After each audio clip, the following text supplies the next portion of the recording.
सावधान 15 फरवरी 2026 की महाशिवरात्रि पर अगर आपने गलती से भी अपने घर में ये 3 चीजें बनाकर खा ली तो समझ लीजिए कि आपने स्वयं अपने हाथों से अपनी बर्बादी लिख दी है। जी हाँ, शिव पुराण के अनुसार ये 3 ऐसी चीजें हैं जो उस रात भूलकर भी रसोई में नहीं होनी चाहिए, वरना महादेव की कृपा नहीं बल्कि उनका क्रोध बरसेगा। आज मैं आपको बताऊंगा कि कैसे ये मामूली दिखने वाली सब्जियां आपके हंसते खेलते परिवार को सड़क पर ला सकती हैं। इसलिए वीडियो को शुरू से अंत तक ध्यान से देखिएगा, क्योंकि सवाल आपके घर की सुख शांति का है। दोस्तों, 15 फरवरी 2026 की तारीख को अपने कैलेंडर में अभी के अभी लाल रंग से मार्क कर लीजिए, क्योंकि ये कोई साधारण महाशिवरात्रि नहीं है। शास्त्रों की गणना और ग्रह नक्षत्रों का ऐसा दुर्लभ संयोग करीब 700 साल बाद बन रहा है। लेकिन ठहरिए, अगर आप सोच रहे हैं कि केवल मंदिर जाकर जल चढ़ा देने से सब कुछ ठीक हो जाएगा तो आप बहुत बड़ी गलतफहमी में हैं। शिव पुराण की रुद्र संहिता में स्पष्ट लिखा है कि महाशिवरात्रि के दिन अगर आपके घर की रसोई में ये 3 सब्जियां गलती से भी बन गई या काट भी ली गई तो महादेव का तीसरा नेत्र नहीं खुलता, बल्कि आपके घर का विनाश शुरू हो जाता है। जी हाँ, आपने सही सुना, कंगाली ऐसे दरवाजे खटखटाएगी कि आप समझ भी नहीं पाएंगे कि पैसा आ कहां से रहा है और जा कहां रहा है। आज के इस वीडियो में मैं आपको उन 3 अभिशप्त सब्जियों के बारे में बताने जा रहा हूं जो इस महाशिवरात्रि पर जहर के समान हैं। और सुनिए, जो तीसरी सब्जी है ना, वह तो हर भारतीय घर में रोज बनती है और वही आपकी सबसे बड़ी भूल साबित हो सकती है। तो क्या आप तैयार हैं उस सत्य को जानने के लिए जो आपको और आपके परिवार को आने वाले भारी संकट से बचा सकता है? इस वीडियो को एक पल के लिए भी छोड़ने की गलती मत करना, क्योंकि यहाँ बात सिर्फ व्रत की नहीं है, बात आपके घर की सुख शांति और समृद्धि की है। चलिए सबसे पहले ये समझते हैं कि 15 फरवरी 2026 इतना खास क्यों है। ज्योतिष शास्त्र के अनुसार इस बार महाशिवरात्रि पर मकर राशि में एक ऐसा त्रिग्रही योग बन रहा है जो सीधा भगवान शिव के रौद्र रूप से जुड़ा है।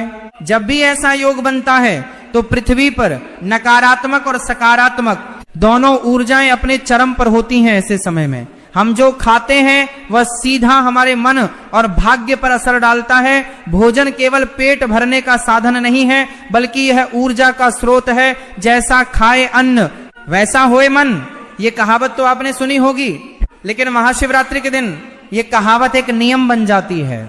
अब आप सोच रहे होंगे कि सब्जियां तो प्रकृति की देन है, फिर वो अशुभ कैसे हो सकती हैं? तो आपको बता दूं कि आयुर्वेद और गरुड़ पुराण के अनुसार कुछ सब्जियां ऐसी होती हैं जो तामसिक गुणों से भरी होती हैं।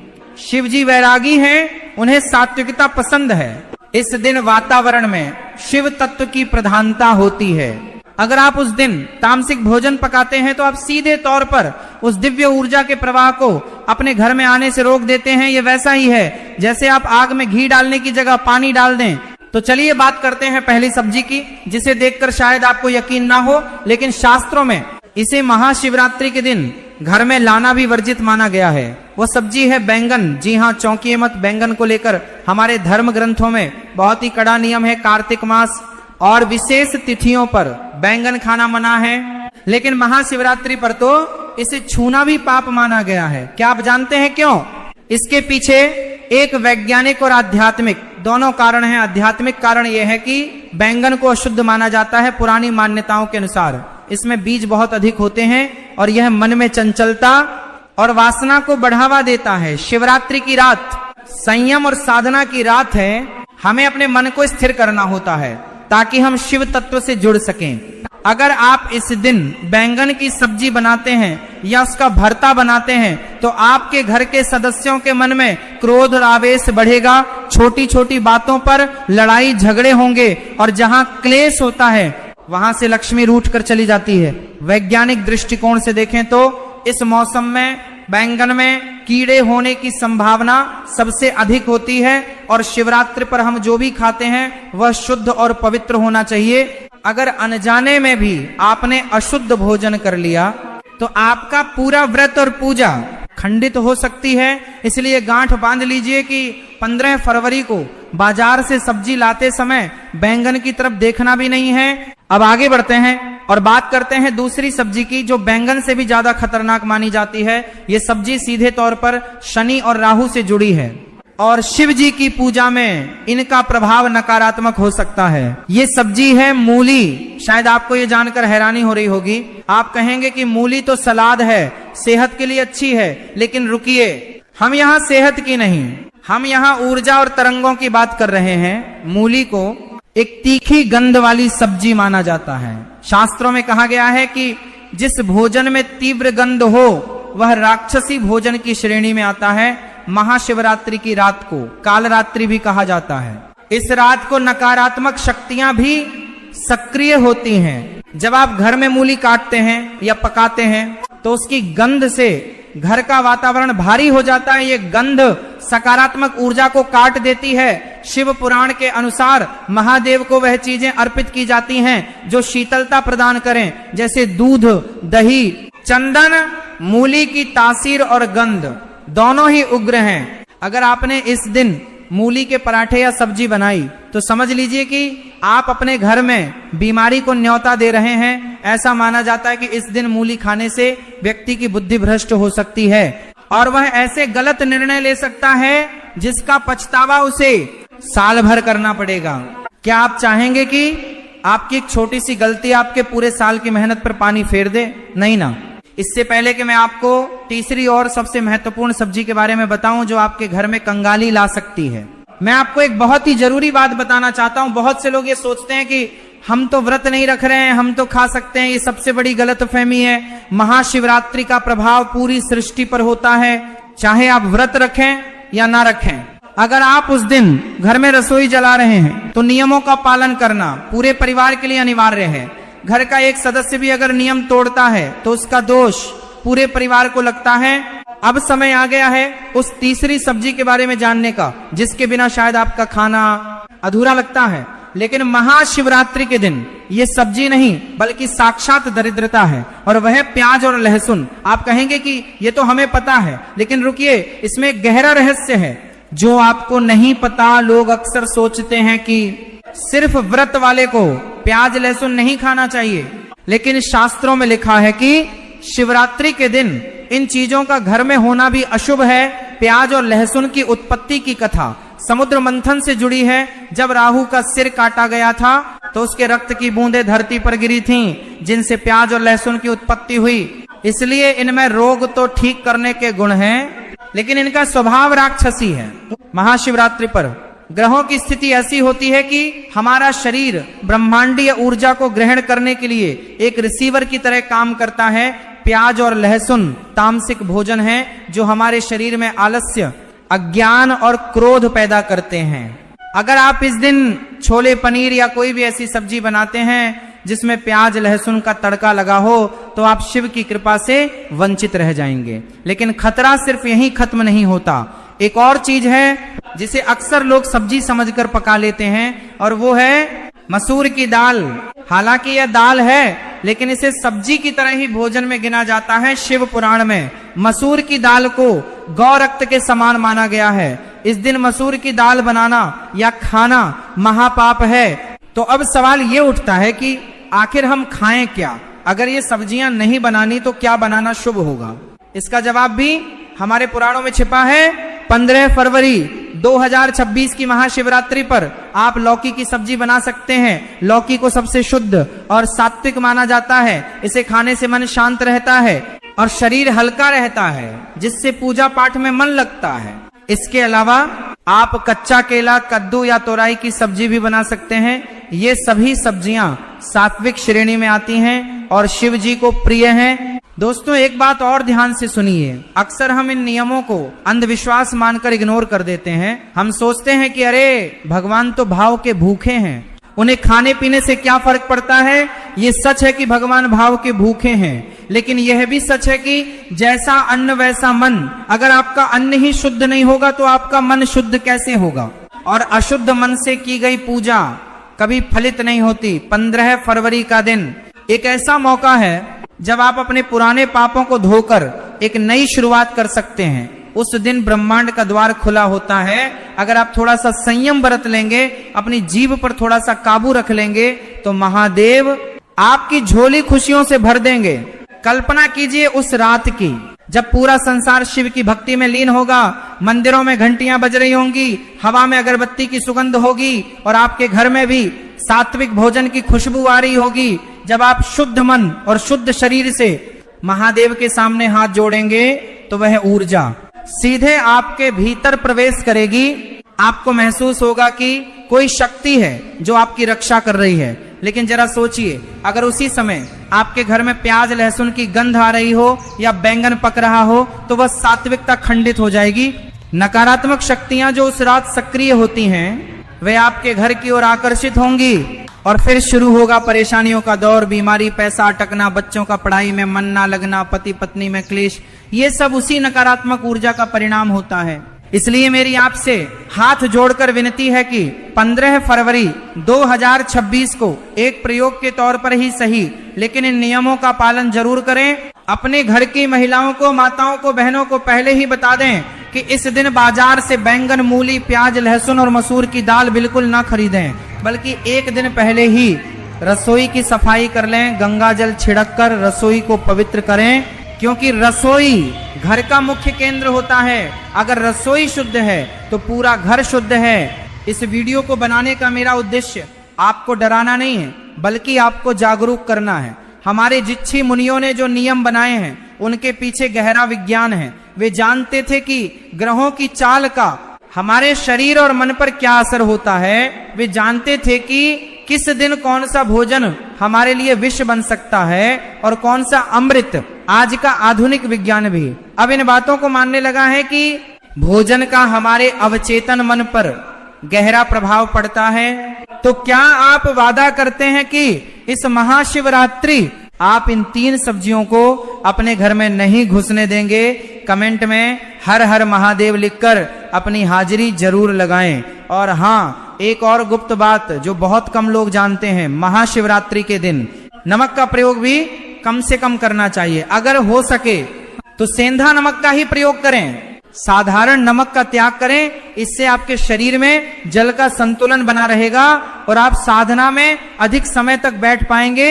याद रखिए, 15 फरवरी 2026 का दिन आपकी किस्मत बदल सकता है। बस जरूरत है तो थोड़ी सी सावधानी और श्रद्धा की। शिव जी बहुत भोले हैं, वह एक लोटा जल से भी प्रसन्न हो जाते हैं, लेकिन वह रुद्र भी हैं। अगर हम जानबूझकर नियमों का उल्लंघन करते हैं तो हमें उनके क्रोध का भी सामना करना पड़ सकता है। कंगाली और दरिद्रता को न्योता मत दीजिए, अपने घर को मंदिर बनाइए। क्या आप जानते हैं कि 2026 के फरवरी महीने में एक ऐसा दिन आने वाला है जब सूरज की सुनहरी रोशनी पर एक काला पर्दा गिर जाएगा? ये कोई मामूली घटना नहीं है। ये साल का पहला सूर्य ग्रहण होगा जो ठीक महाशिवरात्रि के पवित्र पर्व के आसपास घटित होने जा रहा है। लेकिन ठहरिए, सबसे बड़ा और महत्वपूर्ण सवाल यह है कि क्या यह ग्रहण आपके शहर, आपके गांव या आपके घर के ऊपर दिखाई देगा?